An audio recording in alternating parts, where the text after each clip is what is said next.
Good evening, gentle listener, and welcome to Distractible, a Wood Elf production, with your hosts, Melodious Mark, Bonafide Bob, and Wacky Wade. This week, the Transcendent Triad take on collective consciousness, Sauron-like surveillance, and the preponderance towards positive pattern recognition in potentially unrelated events. Indeed, it is time to discuss Synchronicity. Please prepare thy tinfoil head accoutrements and enjoy the show. Hello and welcome to another episode of Distractible. This one is recorded in front of a live studio audience.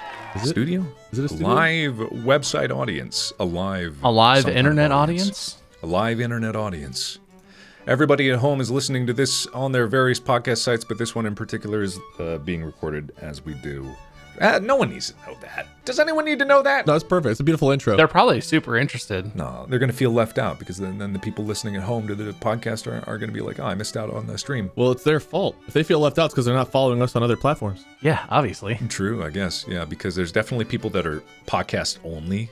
Do you think that there are people that have discovered from our podcast and like are only fans of us from the podcast itself and nothing else? God, I hope so. That'd be so cool. There's at least 3 people that have listened to the podcast that have never listened to us elsewhere. The next time one of us goes to a convention, we're doing like a meet and greet or something, someone comes up and like, I love the podcast. Are these all podcast fans? And you're like, oh, no, I stream and I play video. Yeah. What is streaming? Ew, that sounds stupid. I like you less now. Just do the podcast. We're losing fans because they know that we do stuff other than the podcast. I was at a party for 4th of July.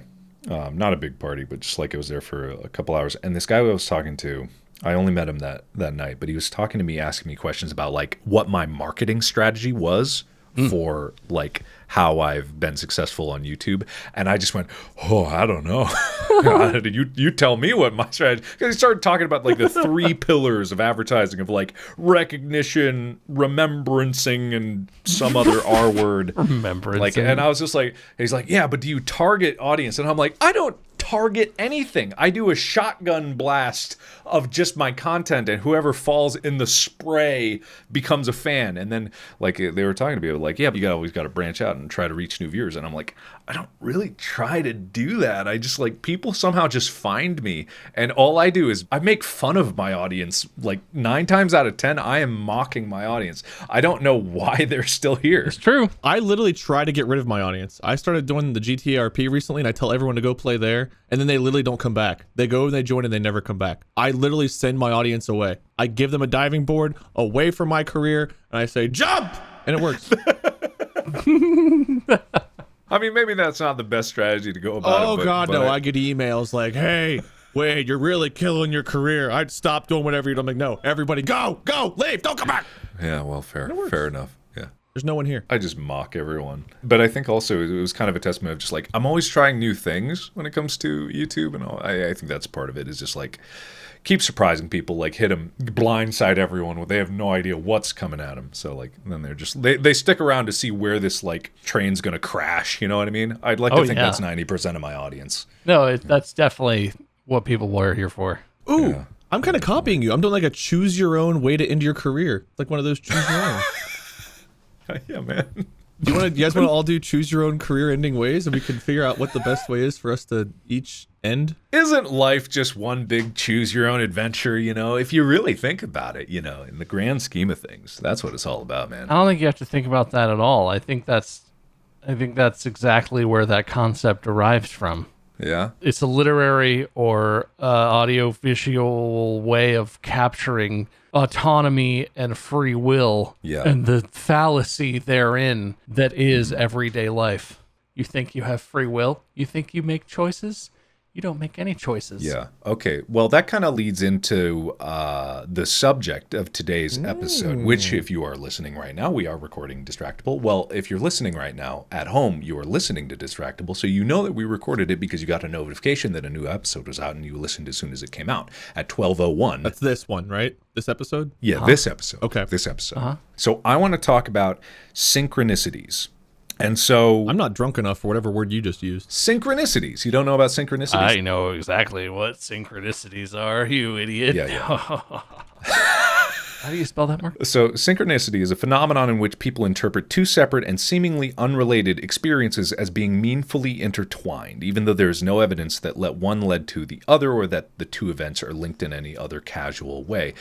Maybe it's not synchronicities that I'm exactly talking about, but there's a phenomenon where as soon as you hear about something or when you talk about something, that thing appears more than it ever has in your life. It's like Grand Theft Auto 3 syndrome, where if you steal a certain car and you drive that car, suddenly you see that car all across the city, even if it was very rare for you before. Grand Theft Auto RP? Do you want to play? What are you doing right now? Oh my God, you have a problem. No, I don't. Hush. You do. Hush. So I would like to know what you guys' thoughts, experiences, research, stories in relation to synchronicities, to knowing about things that when you talk about them in casual conversation, when you bring it up with a friend, like they tell you something new, and how you suddenly see that thing everywhere in the world around you. Kind of like, maybe this whole thing's a big simulation, you know what I mean? And just kind of exploring the topic of, it's like coincidences, right? But even a step further than that. It's not just like, oh, I was just hearing about this. It's like, I've had things where I was looking stuff up and I discover a new piece of information and suddenly it's posted on Reddit in like one of the top subreddits. I'm like, oh my God, it's that thing that I was thinking.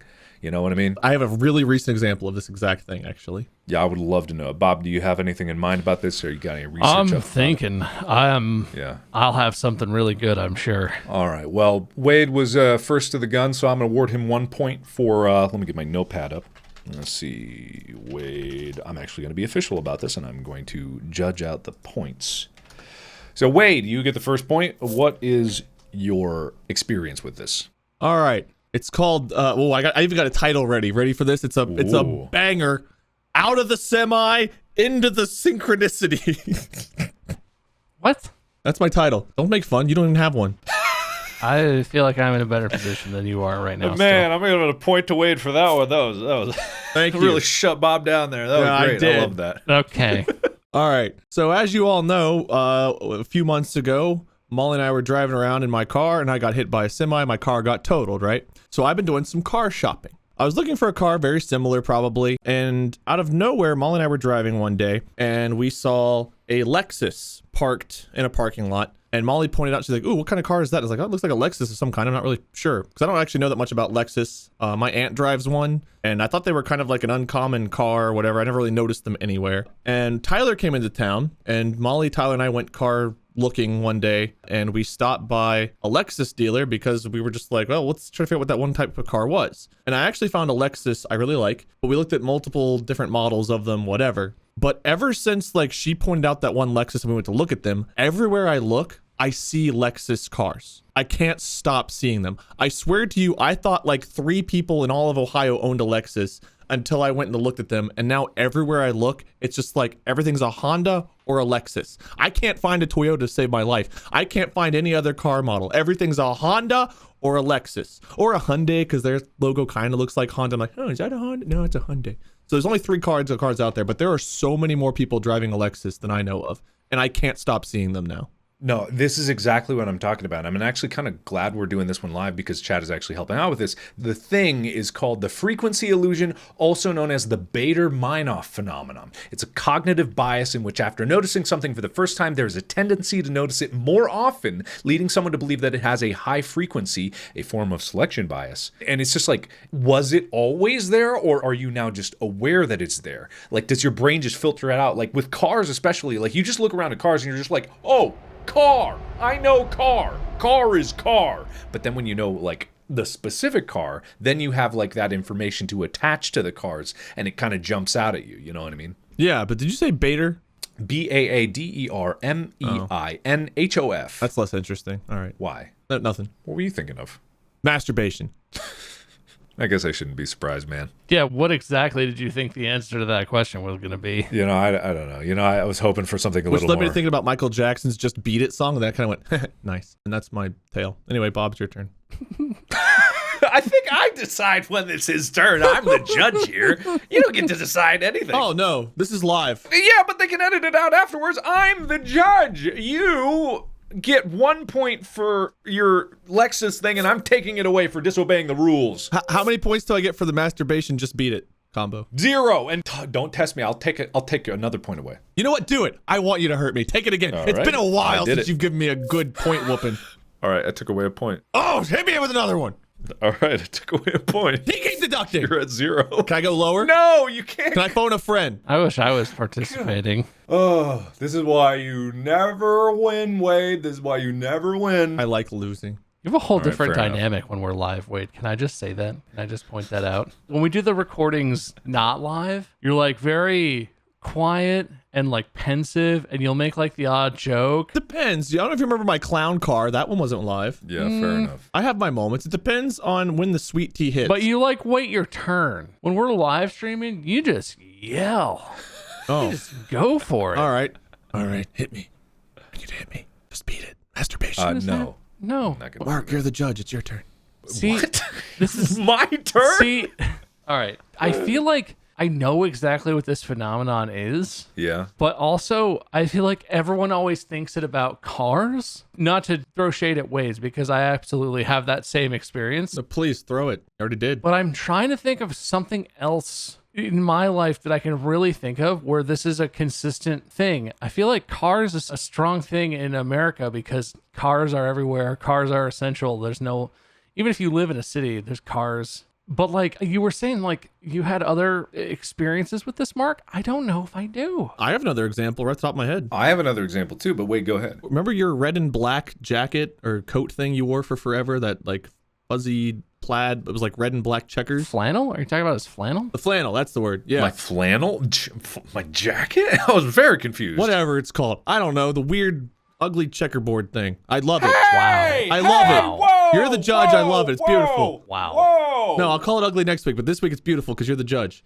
Never saw anyone wear that shit before, and then you wore it, and all of a sudden I saw it everywhere. I don't know if they were copying you or if it just all of a sudden popped out, but like going out and about, it was like everyone wears this ugly ass fuzzball shit. I could play checkers on their ass cheeks right now, but I'm not gonna because I'd probably go to jail. But I see it everywhere. Are you trying to lose, man? Are you trying to lose? No, it's reverse psychology. You're gonna let me win by the end of this. No, it's not. I'm counting points, man. I'm totally gonna win by the Look, end of you and Bob may not go by the strict point system, but I do a strict point system, and you have nothing. Yeah, but you're gonna forget all of the negative things I said by the end, and you're gonna love me and give me points. I trust you. No, I'm gonna look at the point board, and I'm gonna remember all the things that you did, and then I'm gonna get a bunch of synchronicities about you being an asshole to me, and then I'm gonna remember every moment in our life where you were secretly a dick. Nah, you're gonna forget there is a point board. I'm counting on the bonus points. I just need bonus points to win. I don't need actual points. You've got nothing. You actually have nothing. I'll get some. I don't even have to do anything. Wade's just going to hand this to me. Yeah, exactly. No, Bob, I'm going to give you a point. You've been so polite, and you've saved me from having to deal with this nonsense over in Wade's corner. Oh, thanks. Oh, don't point at me. I saw your finger pointing. Just lie. I don't even know where you are. I don't even know where you are. My I don't even know where house? you are.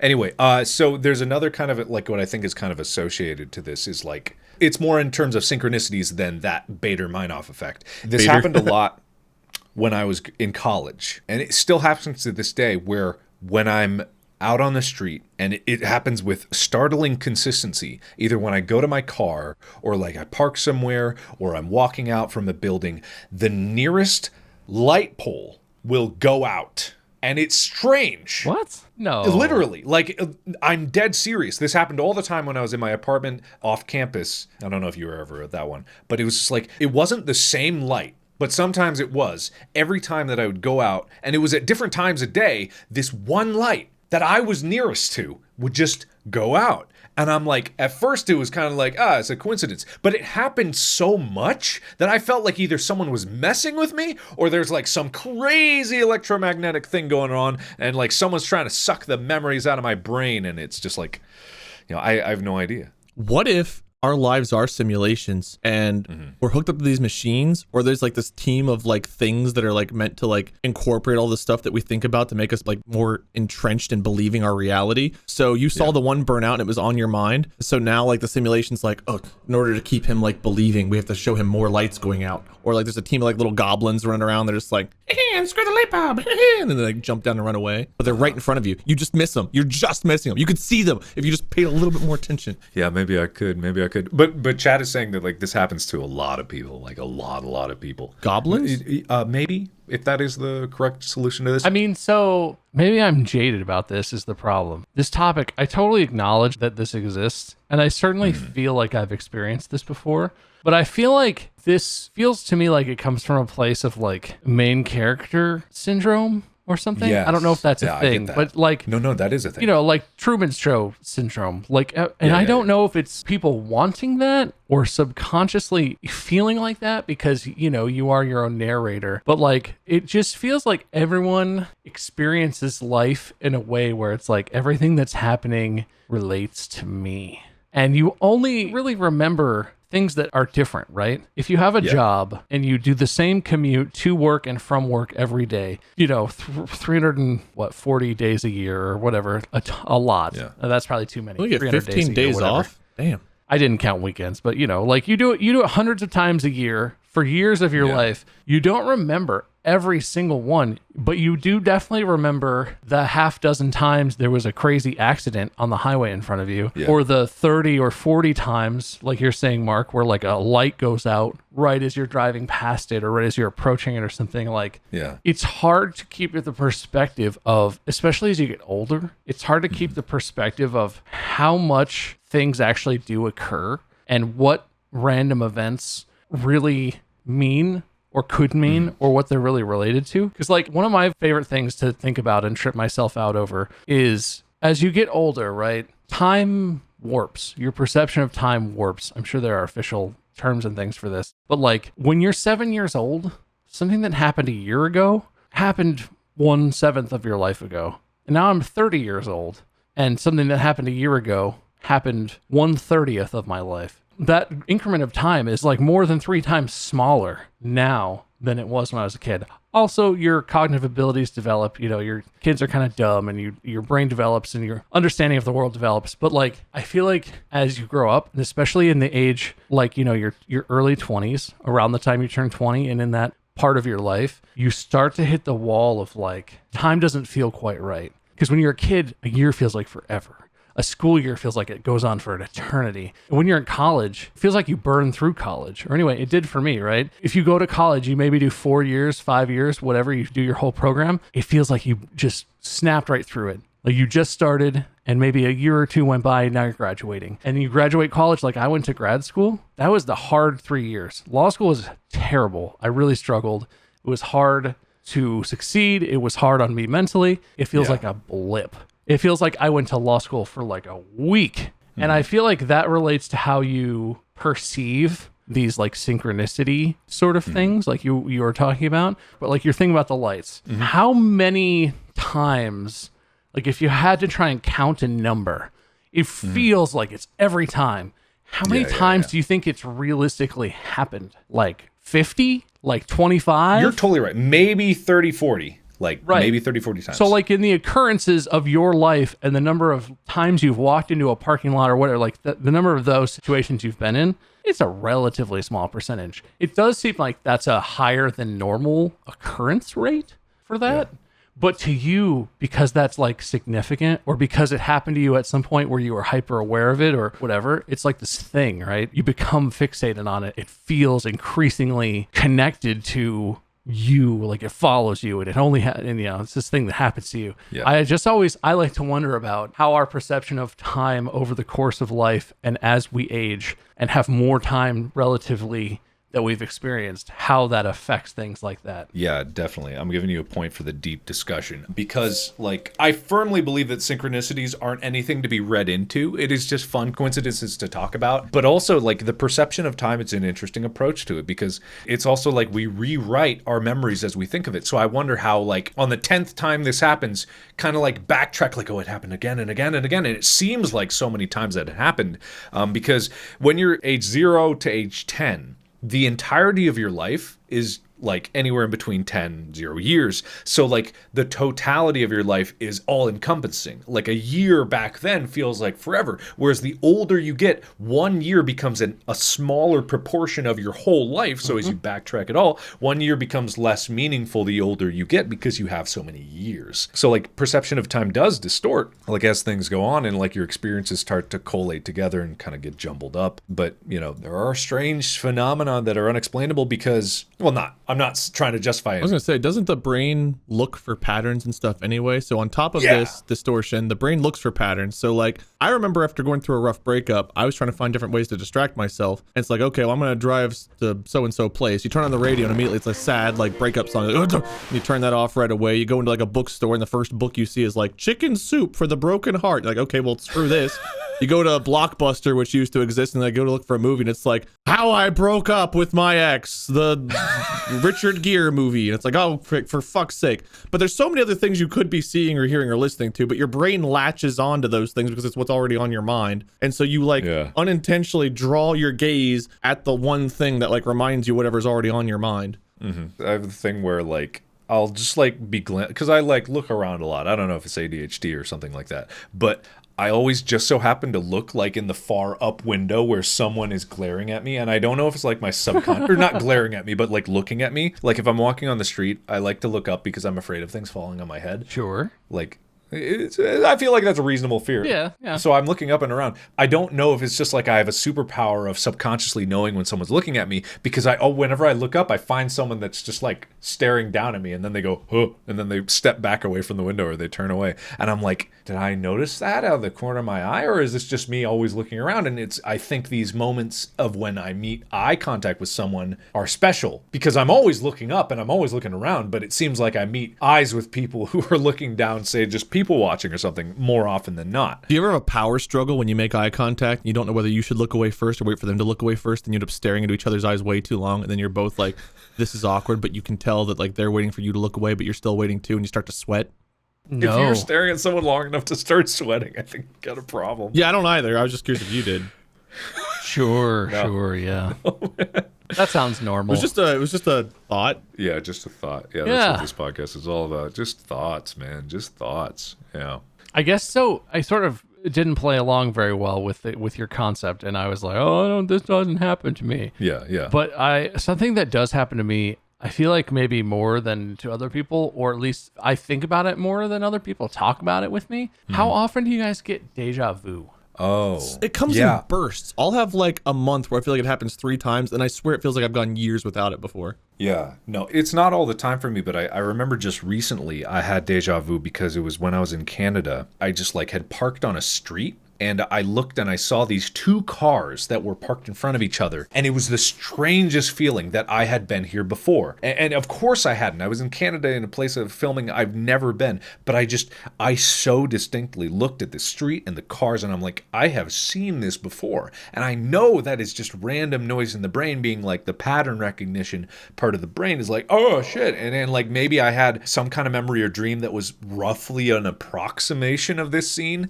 But like the fact that the recognition is so strong, and I think there's also this like feeling of dissonance of looking at what you're seeing and being like, it's just a feeling of memory, but there's no actual memory there. Like that, it's very strange. Mine's always like in the middle of something. I'll be like, I remember this, and then I turned and walked to my right, and then I'll do that. And I'll be like, I think it's like a confirmation bias. I think I'll see something completely new, but my brain will be like, yeah, this is it. This is what happened. This is what I saw. But I won't have remembered or thought about any of that until it's happening at that moment. I'll have the thought of like, this has happened before. And then there'll be like an action that I do that I'm like, I must do. And then like, it's immediately gone, but I like tell myself that's what happened. I have deja vu that like pulls me out of reality. Yeah. Oh yeah? Like I feel a normal amount pretty regularly. Like you're describing where you see something or you walk into a situation and there's some sort of pattern recognition. But I have like a much deeper existential sort of deja vu, which makes me feel like the kind of feeling I imagine people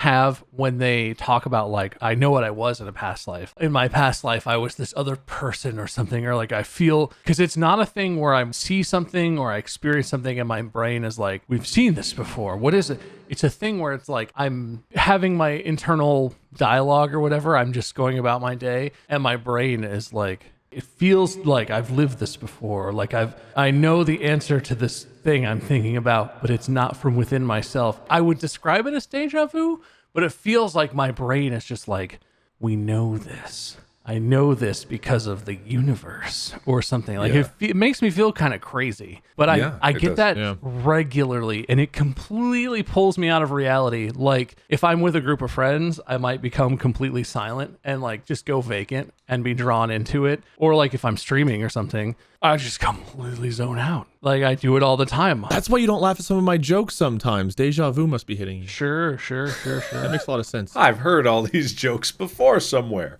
in random movies we've been referencing. Oh, strange. We don't steal all of our content from everything. I do. According to the internet, we do. Well, we don't. I do. We don't. You think I've got a good enough memory, or do you think I put that much effort into anything to steal stuff? It's easy. Maybe you do have a good enough memory. I can do it. I know you can do it. I can't help that they had deja vu and stole my ideas in the past. You know, that could, if that was a thing, if there was some like spatio-temporal like looping in the universe where there really was someone, like people in the past were stealing our ideas from the present because of some sort of arbitrary, you know, like atomic level connection, some quantum connection through space-time. And so to everyone who's not insane, they see it and they're like, that is from 20 years ago. You stole their idea. But like actually they're stealing your ideas. What if it's us? What if we steal our own ideas and we go back in time to implement them? I mean, I'm not talking about time travel. I'm talking about spatio-temporal quantum connections. Calm down, Wade. Oh. Spatio-temporal quantum connections. It's one of those synchronicities. This isn't science fiction. Right. It's quantum computing is a real thing, kind of. I think this is quite the extrapolation. It exists or is going to exist, kind of, in our lifetime, maybe. My God, I just looked up spatio-temporal and I got an article on NCBI that's just spatio-temporal steering for testing non-classical correlations in quantum networks, and I'm just like, We're going in deep today, boys. Non-classical temporal correlations like photon anti-bunching. I think this is. Did you ever see the video of the engineer? Like, you got to turn the clamble flamble 13 degrees so it doesn't oscillate to the anterior rotator cuffs. No. Like, it's just a video of an engineer talking absolute nonsense to sound like it's real. Oh, what's the name of that stupid Rick and Morty device where that's like the thing they use for cleaning with the plumbus or something? Yeah, no, the plumbus. Like, that's another one that's like that. Just like the plumbus is increased 35% in size, which greatly enhances the textile experience. Listen to this shit. Non-classical temporal correlations like photon anti-bunching play a fundamental role in quantum optics research since the Hanbury, Brown, and Twiss experiments and the Glauber theory of quantum coherence. While there is no clear temporal analog of quantum entanglement, attempts at defining such as led to new ideas about quantum causality. See e.g. refs 38 to 40 and references therein. Well, the Glauber theory's synchronicity of the extrapolation of the plumbus says that it's 35% less efficient than it should be. Yeah, you know what? You're absolutely right. Quantifying the non-Markovian dynamics of open systems. You guys don't understand that stuff? Gosh. You losers. I don't know why I just baned. That's okay. You don't need to explain yourself. I see Bane everywhere. He's in my room. He's with me right now. From temporal hidden variable model to temporal hidden state model. Of course I know what that is. Of course. And here come the people in chat that are like, I know exactly what that means. That's my field of study. Which it may be, but I'll never believe it.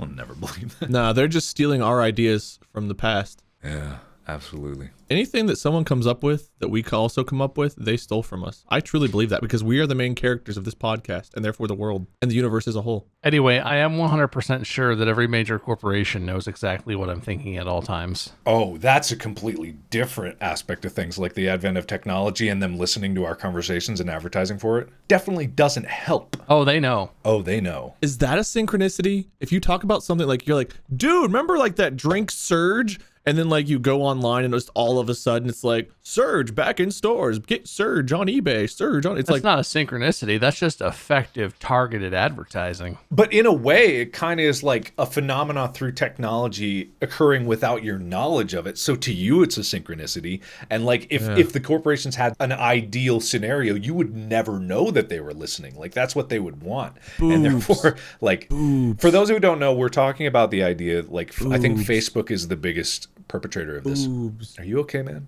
I'm trying to get a specific synchronicity. I'm sorry. Are you trying Molly? Hey, I'm Molly. doing targeted synchronization. Wade is trying to see some strange boobs right now. She can look at it with me. We do this together. That's fair, I guess. Power couple. When your synchronicity is boob. I'm just hoping for some targeted synchronization. Anyway, what Mark was trying to say before that happened is that thing where you mention something in conversation, or I had it in the last week where I thought about something and it popped up on my Instagram thing. I literally thought about, what was it? Some piece of technology. I was thinking about my like computer setup, and I was like, man, you know what? I really want like one of those gas arms things for my monitor, so I don't have to have it sitting on the desk, so I can mount it and I can set stuff under it. Yeah. I didn't Google it. I didn't talk about this with anyone. I thought it because I was thinking. And then the next, like, I opened Instagram like 10 minutes later, and it was like, look at this cool 2-monitor gas arm mount for your mounts through the desk or on the back of the. You should get one. And I was just like, no. Yeah. No. I think that is a perfect example of synchronicity. Like it's just like, but because like it's just a coincidence, of course. Like it's absolutely just a coincidence. However, they do say that in life, like every single moment of life is a once in a lifetime occurrence. Like a leaf falling in its specific way, you will never get that leaf to fall in the same way again. So all around us every single day, even if it seems ordinary to us on the minute details, everything is unique. Like everything is unique. Like there can be similarities, there can be things that are indistinguishably unique, but 1 in a trillion events happen every second of every day. So like the kind of concept of it's also like tying into like the idea that all of math is just an approximation of reality. You can get some pretty accurate models of how the world works with math, and you can make some pretty good predictions, but all of it will like be slightly off because our system of numbers is inherently not in tune with the universe. Like it's fascinating to think about. Just like you can get close, you can get approximations, but you'll never be exact, because when you come down to trailing numbers and infinite possibility of numbers past the decimal point, like it's pretty cool. So this is recorded live, and a question was posed of what came first, the idea or the ad. So maybe we saw something, not necessarily an ad, but maybe we saw something that gave us this thought, but then like we saw it again or something that's like, oh, that's because of the thought, not because of whatever triggered the thought in the first place. That's interesting. Did I see boobs today? Probably. I was gonna give you a point, man. I was gonna give you a point because I thought that was really God, no. Take it back. Take them all back. Well, and so You were at 1 and you want to go to 0, man? No, I give them back to Bob. Bob, you can have my points. I don't think Wade understands the game very well, but I'll still win by the end. Don't worry. You don't know that, man. I'm not doing anything with the points. I've heard this talking point before, and if you asked, like, I don't know, the right person at Google or whoever at these big companies that have all this information, what they will tell you, because people when they get the opportunity have asked, like, how do you get ads where I've talked about it, but I've never searched for it? How do you show me something I want unless you're listening? And these companies are like, well, listen, we're not listening to your conversation, but we do get every little speck of information, right? Anything you see on Facebook, Facebook knows that you saw. So like people are saying, if I'm on Facebook Marketplace, because it's like, you just scroll around sometimes and look at if there's a 3070 graphics card for sale or whatever, like, and I scroll past a gas arm monitor mount and I stop on it, or even if I click on it and I forget about that later, Facebook knows that. if I'm not Googling things, but I'm scrolling on social media and I click on an organic post from someone who is a computer manufacturer, like a computer assembly company like Origin or something, Twitter knows I have an interest possibly in buying a computer, possibly in buying peripherals. It's hard to even fathom the extent of little individual data points that you give off over the course of every day of your life into social media and into your phone and into your computer, because they have their fingers in everything. Everything that you look at is aggregated. All of the companies are selling this information or buying it from other companies who have parts of the information they don't have access to. So like, I wouldn't be surprised if someone came out tomorrow with this huge report and they were like, actually, Amazon's been listening to us for years. I would be like, well, that sounds right. I believe that. Somebody quit their job because of me, if that's the case. Someone already has come out with that expose about Amazon listening. Wasn't it like that they listen to the snippets, but they don't store them, or they're deleted or some nonsense after some amount of time, but they do have them at some point? They do have them, yeah. There was like a depository of links that were just like, here are all your audio files that you didn't even know they were listening when they were listening to it. Like, if a corporation could know everything about you, they would. Which, you know, in some aspects, for not corporations, that would be, oh, it'd be very sweet. You want to know me so well. But for a corporation to do that is like, that's a little sketchy. Because at what point does technology allow, like, things to breach, like, the sanctity of the mind, right? Your thoughts are private. You know, no one will ever be able to hear your thoughts right now. But at some point, technology might get to the place where you can literally hear people's thoughts. And you know how I know this is going to be possible? Because you can do it already? Because you're a wizard? No. I can't do it. What am I thinking? If you say boobs and dinner, you're right. Boobs and dinner. Damn it! You mind-reading son of a bitch. No. There was a set of conjoined twins who were joined at the head, and so their brains were interconnected. So their brains were literally interconnected, nerves going across the gap. And they're two separate people, like they're kids. I'm almost positive this is true. Someone please correct me if I'm wrong. This is a real thing that happened, or is this like a hypothetical? No, there's real. So these conjoined twins were joined at the brain. Oh, conjoined twin. Okay. Yeah, so they're conjoined twins, and they can hear each other's thoughts. And case in point, one of the twins is not quite as healthy as the other one, and so they needed to get surgery, or they had a seizure and they passed out. And the other twin started panicking, not just because like their conjoined twin was unconscious, but because they said, I can't hear my sister anymore. Like, and they'd already talked about like hearing like each other's thoughts, and like they're able to actually hear a voice in their head of the other person in their mind. But they're like, when the other twin went unconscious, that one stopped thinking, obviously, and so the other one started panicking because they couldn't hear their voice anymore in their head. And so just like, to me, that says not only is it possible to interpret another being's electrical signals in their brain into coherent words, but that if it's possible in real life with just neurons, then at some point in the future it will be possible with technology to emulate that, because it is just an analysis of like neurological signals. So somewhere in those signals, if you can discern the information, which I'm sure at some point in the future it will be possible, you can hear someone's thoughts. What is the world going to be like when that happens? You know what I mean? Horny and hungry. Okay, yeah. Not good. I know the majority of it is going to be just like horny and hungry, because those are very base human instincts. But I'm opening this up. What is the world going to be like? Some people will be super secretive, right? Like someone, like the people that are already kind of conspiracy, they're going to be so locked down and trying to avoid everything. Yeah. People, technology, whatever. There's not going to be enough caves on the planet for those people to hide in. Yeah. I mean, I think part of that is that, I mean, I totally buy into the assumption that at some point the technology will exist. I feel like there are a lot of conversations, like futurist conversations, where if you want to have the conversation like this one, you have to just accept like, yeah, okay, we don't even remotely understand what sort of technology would exist that could accomplish that. But theoretically, it will exist. But like, by the time we get to there, I feel like humanity, I hope, if we're still going and we haven't wiped ourselves out yet, will be in such a different place in terms of like self-realization as individuals and actualization as like a race, as like a spacefaring race. Because where humans are right now, we're essentially like grubby little wild animals. Like we don't function very well in terms of higher levels of consideration. Even people who are really good people in the world and society, at some level, they're still very like basely selfish, right? Yeah. Humans are all about preserving the self, preserving the family unit, preserving the tribal unit. Like there's all this very self-centered and group-centered stuff.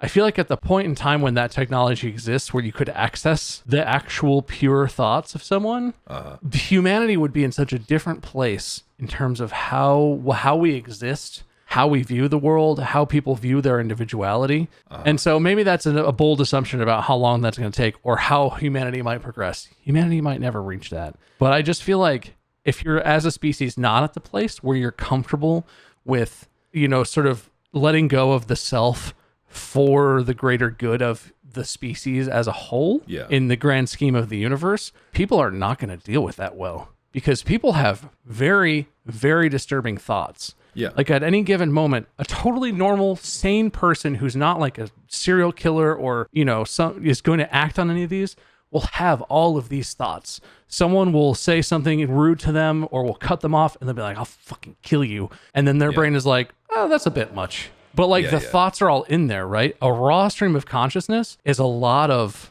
reactive stuff, a lot of really volatile stuff. A human right now, if you could do that, a human perceiving another person's raw stream of consciousness would not handle it very well, because it would create this very fucked up image of what humanity is. And it would change that person's perception of the other person in such a crazy way, because I feel like I'm self-aware enough to know, like, I deny a lot of my inner thoughts. I deny a lot of what I really think and feel about the world, because I hear it, in my head or whatever, and I react to it, and I'm like, whoa, no, we don't think that. But like, I just feel like we're not at a place right now where humanity would survive that, because the good people of humanity would probably have some very disturbing thoughts. The bad people of humanity would think shit that would make people's heads explode and make people lose faith in existence, or I don't even know what. Not necessarily. It might just be that I don't think we'd handle that very well. We probably all think very similar things. The difference is probably self-control and acting on those things or not.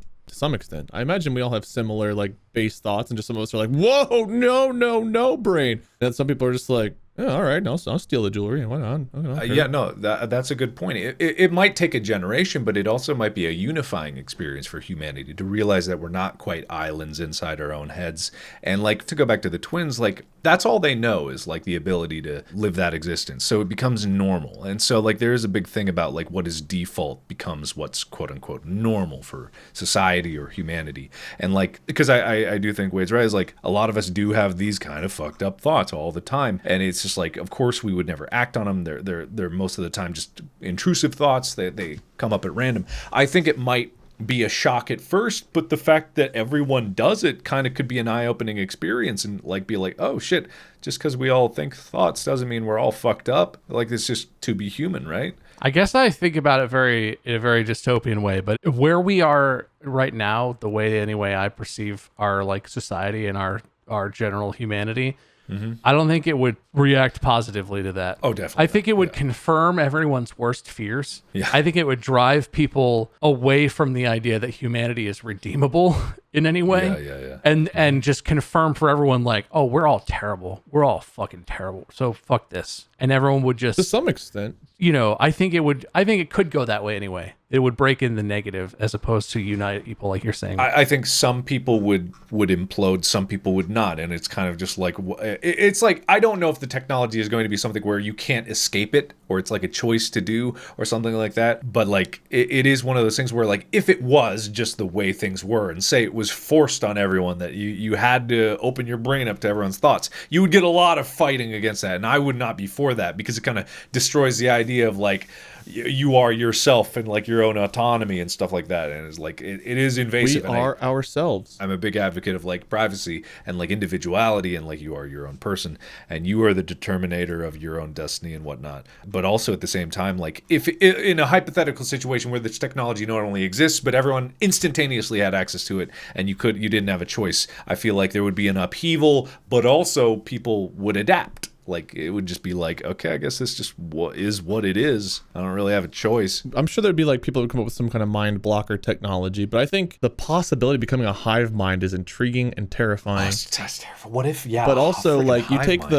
all of a sudden good people are seeing all these bad thoughts. Conversely, though, people that think that they're monsters for having bad thoughts would see that everyone has those bad thoughts, and they might be more redeemable because of that. They'll be like, oh, well, if everyone thinks that way and they just don't act on it, maybe I can be a better person. If what it means to be good is your actions and not your thoughts, like, it might be eye-opening on both sides. There might be some good people that are like, oh my God, I'm a monster. I can't believe. Yeah. Or these people are monsters. Everyone's a monster. But there could also be the opposite effect where everyone sees like, oh, you also want to punch me in the dick. Like, I want to punch you in the dick, but as long as we don't do it, we're okay. Yeah. Hive mind. Imagine becoming like having an individual personality, but becoming part of the hive, like the Borg, I guess, in like Star Trek or something like that. You could never lie. You could never lie. Lies would be effectively eliminated. Yeah. What would the world be like if you couldn't lie? Which is also a movie, I think, the invention of lying. So none of our ideas are original at all. Everything is just all the same. No, this is original. Yeah. They took it from us. It's the hive mind. True. They take it from us later, then they go back and implement it. Or they're us in a previous life, and they know what we're thinking ahead of time. Grandma's got the scoops. Oh, no, I didn't mean it. God, I forgot about that. God, the scoops. We never got that actually trending. No one ever picked up on that lingo there. So, I think we weren't doing our job correctly. Scoops. Damn, Grandma's got the scoop. All right. I'm curious. We can do this because this is recorded live. I want a poll of how many people want to join the hive mind, how many people want to resist. Ooh, that is an interesting thing. I'll start a poll going. Let's get a poll. How many of you would try to block it, and how many of you would be curious enough to get a taste of the hive mind? But that means your thoughts will also be accessible. All right, so I'm going to start this poll. Would you join the hive mind? I've just made it simple yes or no. There's no qualification for this that I want to break it down further. It's just like you understand what the hive mind is. You open up your brain to everyone else. You get a device that opens your brain up, and everyone who also picked yes, they are part of it, and you're part of that. If you say no, you did not accept the invitation to the hive mind. Everyone better participate in this poll. All right, I also have a poll. I know how to do things. Yeah. Answer my poll. I'm going to wait and say what I think I would do until after I see what everyone else does. I don't want influence. Now, the other question would be, would one person in the hive mind start to become the dominant voice in there? Would it all be a collective? Would you lose your sense of self in this cloud? I think the game Discover Our Bodies kind of was in this idea, but very, very, very small portion of it. But just would one voice, or would they all kind of collectively form one voice that was not any individual, but was an echo of everything in there? Oh, no. Would they all start to act the same? Would they all start to be the same? Would it weirdly be better for society? I think it's hard for us as we exist to perceive it, but I have to imagine it would be more you completely lose yourself. Yeah, I would guess so, yeah. You understand that it is a collective, yeah, but you couldn't possibly maintain a sense of self if you really were in a hive mind situation. Yeah, because you have so many voices screaming at you to do something. Does your own voice get drowned out in the cacophony? Well, we would kind of feel like it was just you still, I think, maybe. Because you would talk as a collective, yeah, but you would experience all thoughts in the hive mind, yeah, as your own. But none, they're all your own and none of them are your own. Yeah. But it feels like you are one being. And it would probably, if you went from being an individual to a hive mind, you probably would maintain the feeling of, it feels like I'm just having all these thoughts now. Yeah. The question people are asking, is it proximity chat based? As no, I don't think so. It's maybe if you are near someone else, you can hear their voice more clearly. So I guess proximity chat, but there's always the background chatter of everyone else. It's Fallout 76 proximity chat. It's always on. You have no choice. And there's a bunch of kids screaming at you. No push to talk. You're just always live. It's the screaming room on my Discord. Everyone just yelling as loud as they can all the time. That would be pretty much. So what happens for our instincts, right? Your instinct for self-preservation or to preserve our species, right? People want to have kids. So we have our own tastes and things. We see a person, we determine whether or not we think they're attractive or not based on our.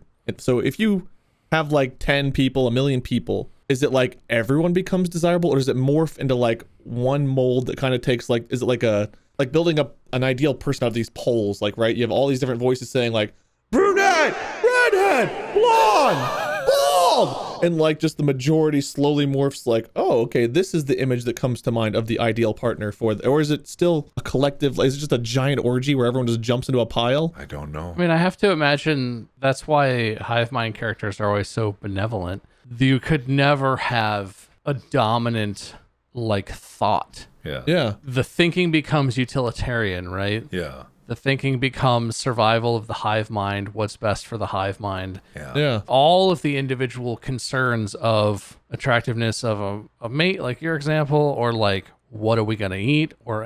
It's optimal for the collective. You just have one guy like, I'm having sex, and everyone's like, way to go, Greg, good job. And we're like, we know, we're there.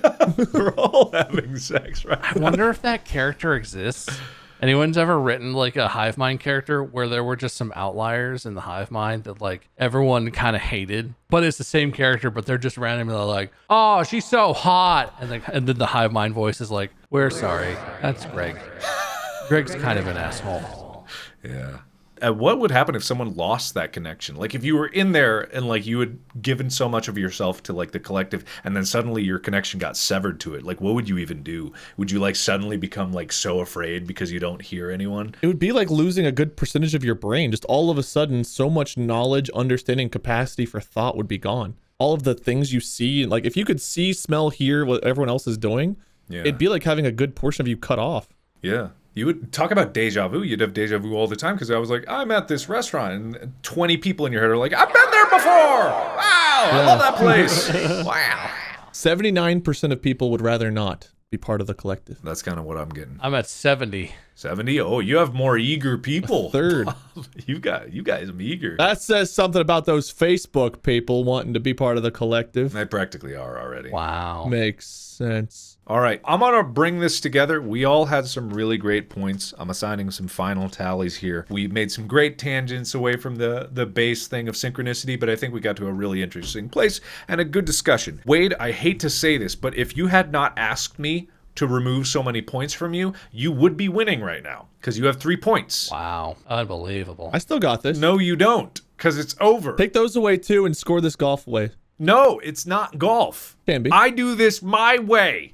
Anyway, Wade, you have 3. We do this our way. Oh my God, this is not a collective. This is me and you and Bob. This is a distractible collective. This is our podcast. Yes. Well, everyone listening is part of the collective because they all follow us on whatever podcast platform that they're listening to. They all support us on the subreddit. And hey, when our merch comes out, they're going to buy our merch and welcome everyone else into the Distractible collective. And they're going to tell us live right now who wins. Tell us. It's Bob. Bob won. Tell us, live audience. Bob won. Bob won. Tell us how I won. Bob won. Bob, collectively. Wade really thinks he's the host of this episode. Yeah, he really does. Yeah. I don't think he gets it, Mark. Yeah, he doesn't seem to get it. He does not seem to get it. We get it. All of my chat is saying that Bob won. Oh, okay. And legitimately, Wade, you made me take away 2 points from you. You have 3. Bob has 4 points. Take away the rest one at a time. I'm not going to peel them away. No, it's over. Slowly peel them off. There is nothing left to peel. They're set in stone, and it will be forever put into the Distractible archives on the wiki. Good. We will know that you did not win this one at your own fault. Peel me like you mean it. I'm not going to peel you. No one is going to peel you. Peel me. Feels good to win. Yeah, Bob, congratulations. Would you like to say anything to commemorate your win? Really like to thank quantum mechanics and spatiotemporal time loops and whoever thought of this idea 50 years in the future that I stole it from. Yeah. I appreciate you. We did good. I feel like a winner. Collectively, we all won today. Collectively, we think you're a loser. So I think you're overruled. Collectively, we are. Collectively, I won and you lost. Collectively. Yeah, collectively, Bob won. Hell yeah. Anyway, thank you all so much for listening to Distractible. You can find us on our various social medias, but more importantly, it's the more important thing is to follow us right here wherever you're listening to. If you're on this platform that you're currently listening to this on, then make sure you hit whatever button makes sure that you know whenever a new episode gets released, which is every Monday at about midnight. So thank you.